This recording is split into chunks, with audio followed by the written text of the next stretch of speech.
The head of the Georgia Council on Developmental Disabilities is speaking out about convicted murderer Warren Lee Hill's case. Hill has been on death row here in Georgia since the early 90s, but his execution has been put on hold several times. This morning, the U.S. Supreme Court ruled not to hear Hill's latest appeal.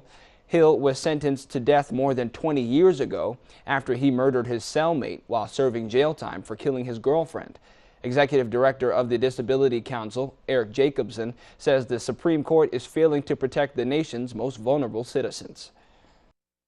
He had a job, he had a wife, he had been in the Navy, and what we didn't understand at that time was that people could carry on with these kinds of activities and still have an intellectual disability. And so now those doctors have come back and said their understanding of how we see things today, if this case came up today, they would have said that he had an intellectual disability and he would not have been in line for execution. According to Jacobson, Georgia is the only state in the nation which executes people who have developmental disabilities who committed crimes. A separate appeal over Hill's death is pending in the Georgia Supreme Court. That one is over the state's lethal injection drugs.